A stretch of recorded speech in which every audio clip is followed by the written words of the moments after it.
자전거로 출근하는 사람들이 늘면서 자전거 교통사고도 점점 증가하고 있다고 하는데요.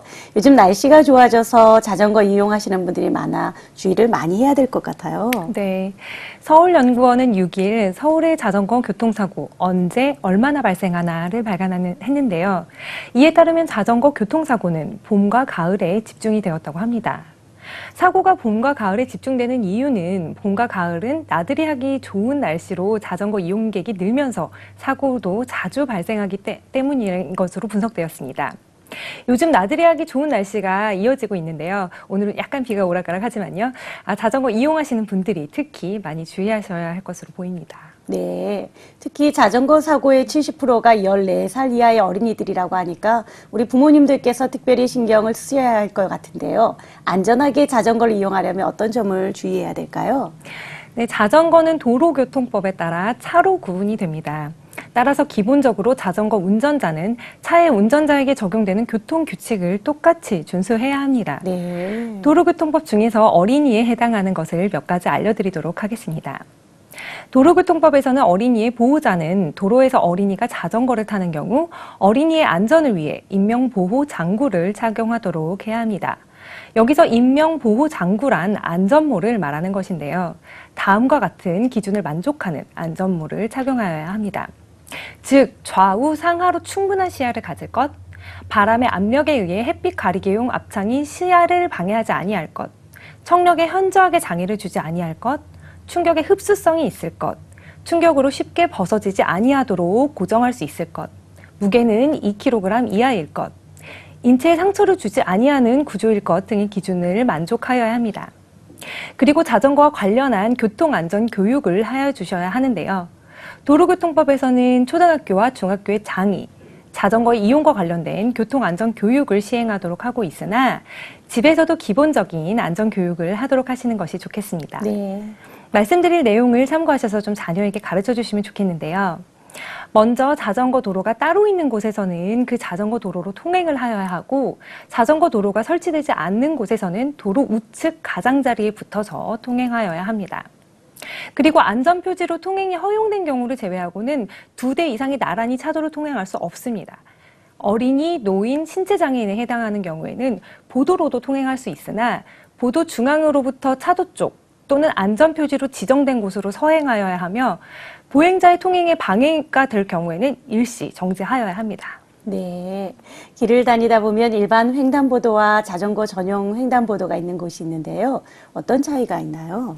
네, 도로교통법 제2조 제9호에서는 자전거 횡단도란 자전거가 일반 도로를 횡단할 수 있도록 안전표지로 표시한 도로의 부분을 말한다라고 규정하고 있습니다. 한편 제12호에서는 횡단보도란 보행자가 도로를 횡단할 수 있도록 안전표지로 표시한 도로의 부분을 말한다라고 규정하고 있습니다. 자전거가 횡단할 수 있는 곳, 사람이 횡단할 수 있는 곳 그렇게 구별하시면 되겠는데요. 자전거 횡단도가 있는 경우 자전거 횡단도를 이용하여 자전거를 타고 지나갑니다. 근데 자전거 횡단도가 없어서 횡단보도를 이용해서 도로를 횡단할 때에는 자전거를 타고 지나갈 수는 없고 자전거에서 내려서 자전거를 끌고 지나가셔야 합니다. 그렇군요. 사실 자전거 사고의 절반 이상이 자전거와 승용차가 부딪히는 사고라고 들었는데요. 실제로 분쟁이 생기는 경우도 종종 있겠죠? 네. 자전거 사고는 자전거와 보행자, 자전거와 자전거, 그리고 자전거와 자동차 사고로 크게 나눌 수 있는데요. 말씀하신 대로 자전거와 자동차가 부딪히는 사고가 그 건수가 참 많은데요. 몇 가지 실제 사례를 말씀드리겠습니다.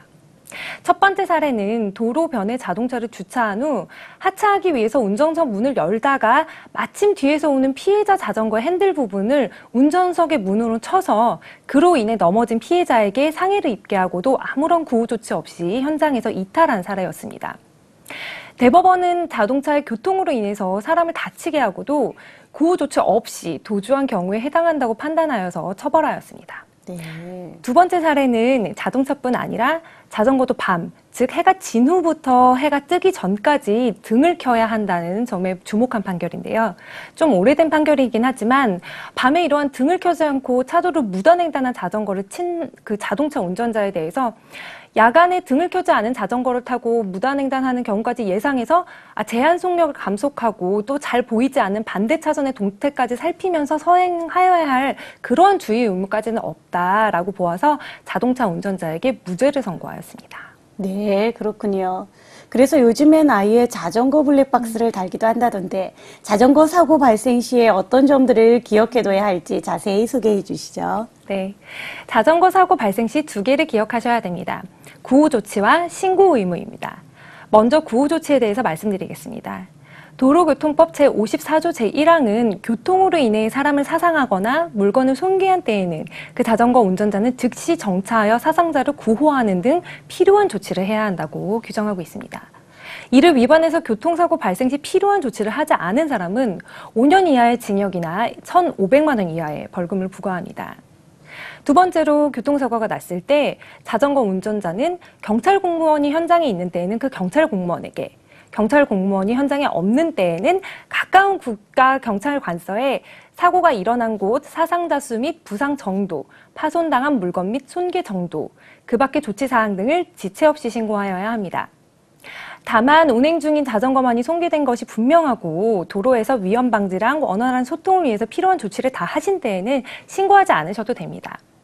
그런데 신고 의무를 위반해서 사고 발생 시 조치 상황 등의 신고를 하지 않은 사람은 도로교통법 제154조 제4호에 따라서 30만 원 이하의 벌금이나 구류에 처해지게 됩니다.